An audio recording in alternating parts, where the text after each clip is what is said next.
बिस्मिल्लाहिर रहमानिर रहीम। अस्सलामु आलैकुम रहमतुल्लाह। आज से 25 जुलाई रोज शनिवार শামসুল হক খান স্কুল অ্যান্ড কলেজের গভর্নিং বোর্ডের নির্বাচনে একজন পদপ্রার্থী মোহাম্মদ আব্দুল আজিজ আমার প্রতিকূল চশমা নির্বাচনে প্রতিদ্বন্দ্বিতা করতেছি।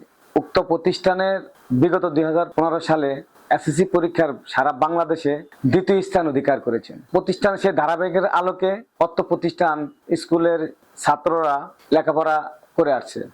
আমি সেই প্রতিষ্ঠানেরই অভিভাবক প্রতিনিধি পদপ্রার্থী। সম্মানিত অভিভাবক বিন্দু, সময় সম্পূর্ণতার জন্য শামসুল হক খান স্কুল কলেজের হাজার হাজার ছাত্র প্রাথমিক নিম্ন স্তরের 10,000 স্টুডেন্ট লেখাপড়া করতেছে। 10,000 স্টুডেন্টের অভিভাবকের কাছে আমার মতন নগণ্য ব্যক্তি যাওয়া এই 7 দিনে সম্ভব হচ্ছে না। সেজন্য আমি আপনাদের কাছে ক্ষমা প্রার্থী। সবাই নিজ গুণে আমাকে ক্ষমা করে দিবেন। আপনারা আপনাদের প্রতিনিধি হিসাবে আমি প্রতিনিধিত্ব করছি। আপনারা আমাকে চশমা মার্কা একটা ভোট দিবেন। আমি যদি চশমা মার্কা বিজয় হই, অভিভাবক প্রতিনিধিদের পক্ষে আমি কিছু কাজ করব। সেই কাজগুলো আমি একটু আপনাদেরকে না বললেই হয়। নিরাপত্তার ঝুঁকিটা আমি স্টুডেন্টদেরকে বেশি দিব, কারণ আমরা যারা লেখাপড়া বাচ্চাদেরকে দেই শামসুল হক খান স্কুল অ্যান্ড কলেজে, প্রত্যেক গার্ডিয়ান বাচ্চাদেরকে দিয়ে চলে যায়।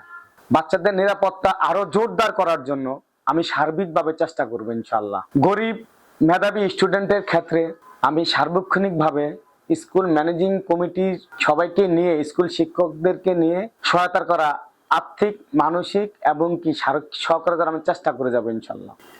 আপনারা জানেন ড্যামরা ঐতিহ্যবাহী school Shamsul Haque Khan school and college, এখানে পর্যাপ্ত পরিমাণ, যে হিসাবে ছাত্র হিসেবে পর্যাপ্ত পরিমাণ খেলার মাঠ নেই বললেই চলে। যেহেতু অত্র প্রতিষ্ঠানের আশেপাশে অভিভাবকেরা বসবাস করেন ফ্ল্যাট নিয়ে, আমি চেষ্টা করবো স্কুলের কার্যক্রম শেষ হওয়ার পরে অথবা সরকারি ছুটির বন্ধর দিনে স্কুলের মাঠটা উন্মুক্ত করে দেওয়ার চেষ্টা করবো ইনশাল্লাহ, যেন বাচ্চারা স্বাচ্ছন্দ্যভাবে খেলাধুলা করতে পারে। সাংস্কৃতিক থেকে শুরু করে ধার্মিক লাইনে যারা আছে তাদেরকে সেইভাবে আমি গাইডলাইন দেওয়ার চেষ্টা করব।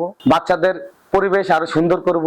আর একটা কথা আপনাদেরকে না বললেই নয়, আমরা যারা অভিভাবক আছি প্রতিদিন বাচ্চাদেরকে নিয়ে স্কুলে যাচ্ছি, আমাদের বসার যে স্থানটা খুবই সংকীর্ণ, ছোট পরিসরে আছে।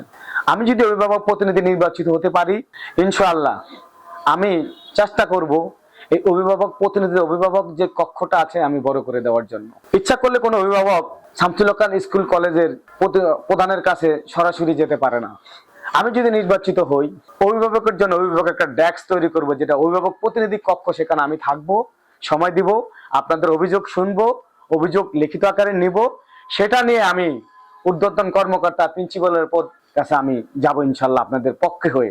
আর একটু কথা বলি আমি আপনাদেরকে, আমাদের এই শামসুল হক খান স্কুল ড্যামরাতে অবস্থিত।